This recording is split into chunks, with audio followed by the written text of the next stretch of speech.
Yo, kape tayo guys. Good morning guys. Inaabangan na naman tayo ng mga fans natin dito. Fans no? Kala mo talaga may fans eh.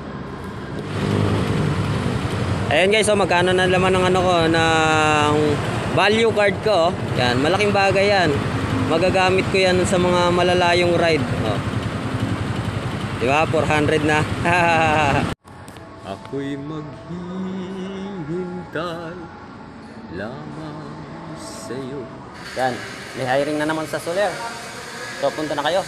O yan, alam nyo ba yan mga batang 80s at 90s? Basuka. Meron pa ba yan dito ngayon sa Pilipinas? Wala na ata yung basuka na bubblegum yan. Uso dati dito yan. Kapag umulan, bumubuhos ang langit sa iyong mga mata. Di ako makatawid. Kaya, wag na lang. Mag-Starbucks sana ako eh. Siyempre, mayaman tayo. Yung mga fan dyan ni Miley Cyrus, punta na kayo dito sa Bertis. May mga binibenta rito, mga memorable. Yo, what's up sa inyo mga guys and girls? At ito na naman, syempre medyo late nga lang ang ating uploads. Pasensya na kayo. At tulad nga ng sinasabi ko, araw-araw ay gawin nating positibo ang ating bawat araw at wag nating gawing negatibo. At bagkos, gawin nating yung kaaya-aya at yung kapaki-pakinabang. Yun, nakalimutan ko tuloy yung mga sasabihin ko. Pasensya na kayo. At eto nga, ang pinaka-first drop natin ay dito nga pala yan sa may Show Boulevard na kung saan ay halos kalahating oras ko nga mag-go yung stoplight dyan sa may Meralco Avenue, corner Meralco Avenue na bubulol pa. Pasensya na kayo.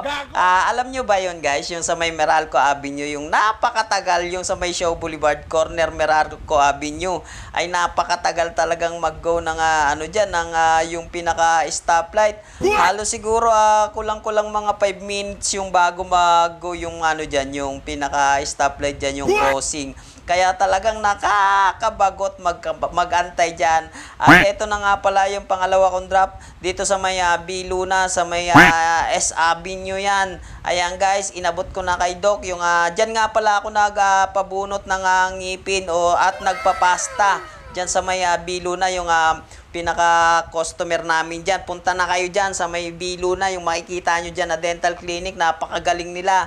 Nagpabunot ako dyan ng ngipin, kaya ngayon lang ako nakapag-upload. Pasensya na kayo dahil medyo maga-maga pa nung una yung aking aking ngipin nga. Yung pinagbunutan ba? Yung pinagbunutan ng aking ngipin ay medyo maga pa, kaya hindi ako makapagsalita ng maayos. Ayun, tingnan nyo, nabubulol pa.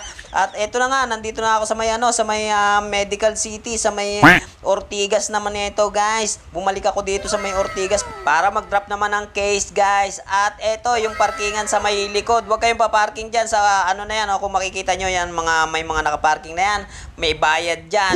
50 pesos ang bayad dyan. Wag na wag kayong paparking dyan. Nandito ang pinakasikreto dyan sa may sa may likod talaga yung parking na walang bayad kapag mag-deliver kayo o mag-pick up. At eto na nga, bumalik ako sa Bertis at magdi-deliver naman ako dyan. Ayan napakarami. Eto na ata yung pinaka-last ko nung araw na yan, yung deliver ko na yan. At 2 araw to, tong uploads ko na to at pinagsabay ko na dahil kakaunti lang naman yung i-video ko na pangyayari dito sa buhay ko. Talagang pangyayari sa buhay eh. At ayan na nga yung pinaka-last ko na deliver yan, yung marami na yan, yung nasa garbage bag. Marami-rami kasi yan, kaya nilagay namin sa garbage bag. At eto na nga, paakyat na ako dyan. At yun nga, nagyayabang-yabang na naman si Hambog. At ayan na nga, yung automatic door na nagbubukas kapag nakikita ako. At yung elevator na automatic din nagbubukas kapag nakikita na rin ako ng elevator na yun. May mataba yung elevator. Ayan na nga, binigay na natin doon sa pinaka front desk nila. At Yan yung talagang pinakalas ko. At kinabukasan, ayan na nga, dumiretso na naman ako sa mga kliyente at nagpagas muna ako dyan. Siyempre, ang paborito kong pag-aasan yung Petron dahil may value card ako dyan. Alam nyo ba guys, yung pinaka-value card ko na yan, ay matagal na akong naggagas dyan, ay naiipon yung pinaka, yung points. O yung points na yun ay pera yun guys. At pwede mo nga ipapalit yun ng gasolina. Hindi mo pwedeng ipapalit ng pera yan gasolina lang. Kung sakaling gagamitin mo na yung mga points mo na yan, ay pwede mong gamitin bilang gasolina. Halimbawa, maglo-long ride ka, ay pwede mong gamitin yung pinaka-points mo na yun. Kaya nga, talagang iniipon ko na yan, ilang buwan ko rin iniipon yan. Ilang buwan na rin ba yun? Matagal na rin, siguro mga mga 5 months na rin yan dahil yung dating nakaipon dyan ay nagamit ko na. Yun nga, nagamit ko sa mga long ride ko. At talagang malaking bagay yun guys dahil malaking tulong sa akin yun kapag nakakaipon talaga ako doon ay talagang yung halos hindi na ako magpapagas niyan kapag halimbawa umuwi ako sa probinsya, halos hindi na ako nagagas yung papunta pa lang, pero yung pabalik nagagas na ako. Kasi halimbawa, ang mga laman niyan is mga 600. Dati umabot din ng 600 ang laman nun, ay nagamit ko talaga pa uwi. Pero yung pabalik ay naggas na ako. Yun nga, malaking bagay, malaking matitipid mong pera.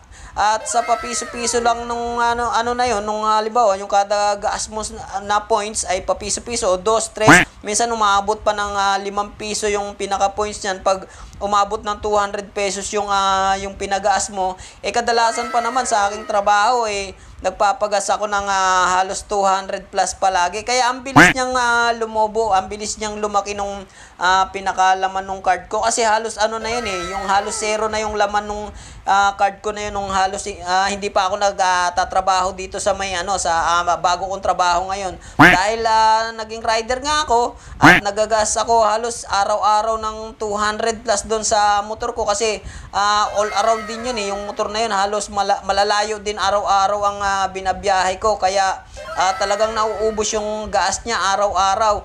At yun nga, tulad ng sinasabi ko, malaking bagay yung pinaka points dyan. At andito na nga pala ako, layo na nang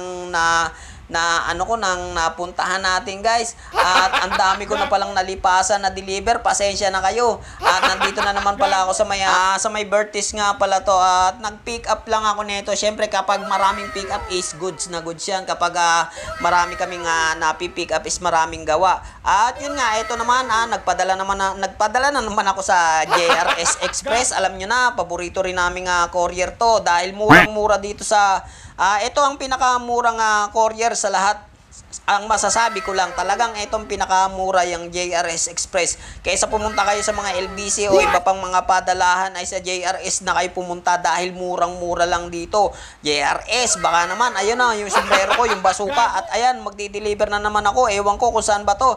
Tingnan nga natin yung dadaanan ko. Saan ba to? Sa may nga pala to. Sa may Bilunan naman. Sa may malapit sa may City Hall, Quezon City Hall.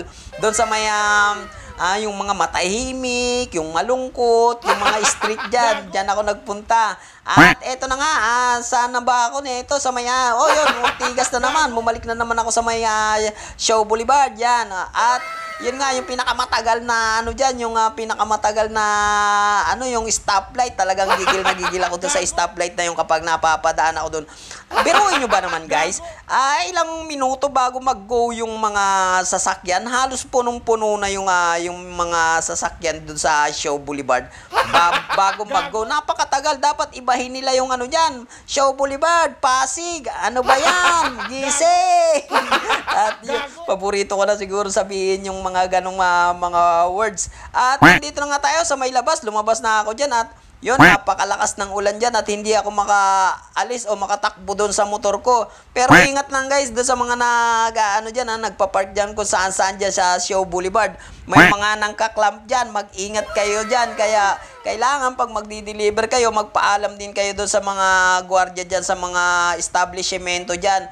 At para syempre, kung sakaling may magkaklamp, maabisuhan nila yung magkaklamp na nag-deliver ka lang.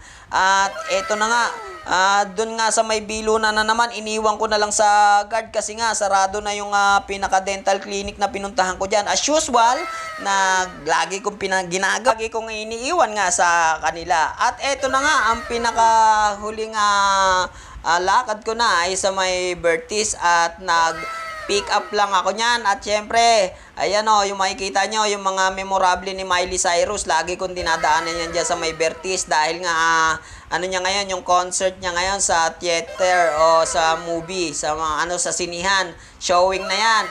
At magpapaalam na ako sa inyo guys dahil patapos na ang aking video. Maraming salamat uli sa mga nanonood at sumusubaybay kay Barako ng Sound, kay Remio Manforte aka Donski.